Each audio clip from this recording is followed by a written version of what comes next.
Hi, welcome to Rajesh cinemas. நான் உங்க ராஜேஷ். வெங்கடேஷோட நடிப்புல ஆந்திராவில் இப்போ வெற்றிகரமாக ஓடிக்கிட்டு இருக்கிற சங்கராந்தி வசுந்தனம் அப்படிங்கிற படத்தை தான் நம்ம இன்னைக்கு பார்க்க போகிறோம்.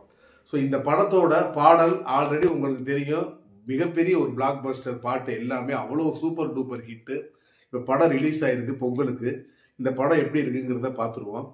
இந்த படத்தோட கதை என்ன அப்படின்னு சொல்லி கேட்டீங்க அப்படின்னா, ஆந்திராவுக்கு ஒரு மிகப்பெரிய பிஸ்னஸ் மேன் ஒருத்தர், நம்ம இந்தியாவை சேர்ந்தவர், அவர் வராரு.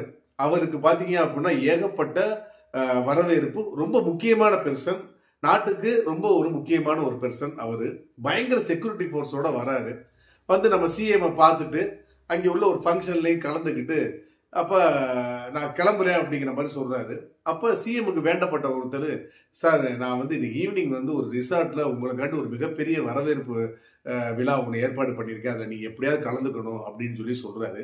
அதுக்கு சிஎம் என்ன சொல்கிறாரு அப்படின்னா, வேணாம், ஏன்னா இப்போதைக்கு நிலைமை சரியில்லை, அதனால இன்னொரு நாளைக்கு நம்ம பார்த்துக்கலான்னு சொல்கிறாரு.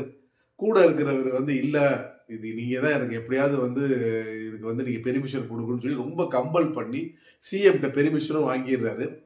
அந்த மிகப்பெரிய அந்த பிஸ்னஸ் மேனை என்ன பண்ணிடுறாரு, சார் அதனால என்ன சார், நான் வரேன் கண்டிப்பான்னு சொல்லி ஈவினிங் நைட்டு ஒரு மிகப்பெரிய தடமுடலாம் ஒரு பார்ட்டி நடந்துகிட்டு இருக்கு, ஃபுல் செக்யூரிட்டி ஃபோர்ஸோட. அப்போ இப்படி இருக்கிறப்ப நம்ம அந்த செக்யூரிட்டி ஃபோர்ஸுக்கு ஹெட்டு யாரு அப்படின்னா, நம்ம ஹீரோயினான மீனாட்சி சௌத்ரி. அவங்க தான் செக்யூரிட்டி ஃபோர்ஸோட ஹெட்டு. அப்படி அவ்வளோ செக்யூரிட்டி இருந்தும் அங்கே சில நபர்கள் மூலமா அந்த விஐபி பெர்சன் கடத்திட்டு போகப்படுறார். இதுக்கப்புறம் சிஎம்முக்கு என்ன பண்றதுன்னே தெரியல. இது சென்ட்ரலுக்கோ இல்லை வெளியில மக்களுக்கோ தெரிஞ்சா நம்மளோட ஆட்சிக்கே மிகப்பெரிய நெருக்கடி ஏற்பட்டுன்னு சொல்லி பயப்படுறாரு.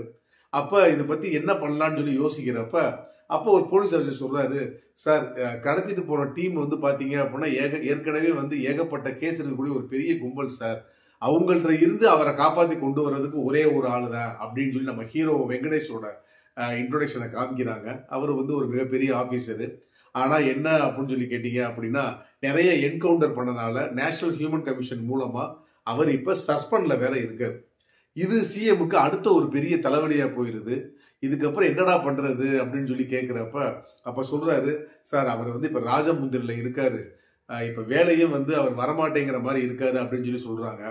அப்போ உடனே மீனாட்சி சௌத்ரி சொல்றாங்க, சார் விடுங்க, அவர் என்னோட எக்ஸ் பாய் ஃப்ரெண்டு தான், நான் போய் அவரை கூட்டிட்டு வரேன்னு சொல்லிட்டு இவங்க அங்கே போறாங்க. இதுக்கப்புறம் வெங்கடேஷை கூட்டு வந்தாங்களா, அந்த கடத்திட்டு போன அந்த விஐபி நபரை இவங்க காப்பாத்தி கூட்டு வந்தாங்களா இல்லையா அப்படிங்கிறது இந்த படத்தோட மொத்த கதையுமே. இந்த படத்தோட டைரக்டர் அனில் ரவிபொடி. ஃபர்ஸ்ட் ஆஃப் எல்லாமே பாத்தீங்க அப்படின்னா அவ்வளோ காமெடியா ஃபேமிலி ஓரியன்டா போகும். நமக்கு என்ன அப்படின்னா டைம் பாஸ் போறதே தெரியல, அந்த அளவுக்கு கலகலன்னு போகுது படம். செம என்ஜாயா இருக்கு. அதுவும் வெங்கடேஷ் ஃபேமிலியே பாத்தீங்க அப்படின்னா அவ்வளோ பெரிய ஃபேமிலி.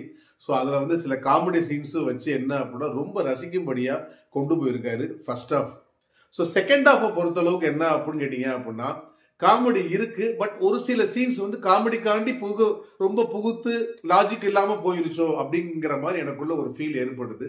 மற்றபடி பாத்தீங்க அப்படின்னா ஆரம்பத்துல சீரியஸா கொண்டு போற மாதிரி போய் கடைசியில எண்டு வரைக்கும் ஒரு காமெடி ஓரியன்டோட கொண்டு போய் முடிச்சிருக்கிறது ஒரு மிகப்பெரிய ஒரு சந்தோஷமான ஒரு விஷயம்.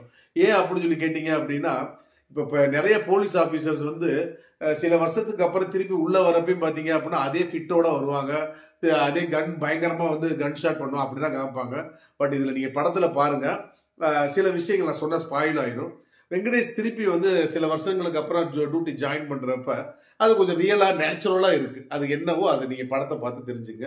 அதெல்லாம் டைரக்டரோட ஒரு மிகப்பெரிய பிளஸ்னே நான் சொல்லுவேன். So first half and second half compare பண்ற ஃபர்ஸ்ட் ஹாஃப் நல்லா இருக்கும். செகண்ட் ஹாஃப் அங்கங்கே கொஞ்சம் லாஜிக் மிஸ்டேக்ஸ் இருந்தாலும் கொஞ்சம் ஸ்லோவா போகிற மாதிரி இருந்தால் ரசிக்கும்படியா இருக்கு செகண்ட் ஹாஃப். அதே மாதிரி இந்த படத்துக்கு மிகப்பெரிய பலம் மியூசிக் டைரக்டர், இசை, நம்ம பீமா செசிலோரி. ஸோ இவர் தான் என்ன அப்படின்னு கேட்டீங்கன்னா, இந்த படத்துக்கு மியூசிக் ஆல்ரெடி உங்களுக்கு தெரியும், பாட்டு எல்லாமே ஆல்ரெடி மிகப்பெரிய சூப்பர் டூப்பர் ஹிட்டு.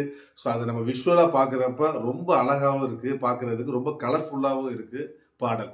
ஸோ மொத்தத்தில் இது எப்படி இருக்கு, படம் எப்படி இருக்கு அப்படின்னு சொல்லி கேட்டீங்க அப்படின்னா, இது பக்கா ஃபேமிலி என்டர்டெய்னர். ஸோ அதனால இது குடும்பத்தோட ரசிக்க வேண்டிய ஒரு தரமான ஒரு பொழுதுபோக்கு சித்திரம் இந்த படம். ஸோ இந்த படத்தை பார்க்கலாமா வேணாமா அப்படிங்கிறத நீங்கள் கால் எடுத்துக்கோங்க. மீண்டும் அடுத்த மூவி ரிவ்யூவில் நான் உங்களை சந்திக்கிறேன். என்னோட சேனலை இதுவரை சப்ஸ்கிரைப் பண்ணாதவங்க சப்ஸ்கிரைப் பண்ணி வச்சுக்கோங்க. இந்த வீடியோ பிடிச்சிருந்துச்சு அப்படின்னா லைக் பண்ணுங்கள், ஷேர் பண்ணுங்கள், கமெண்ட் பண்ணுங்கள். நன்றி, வணக்கம்.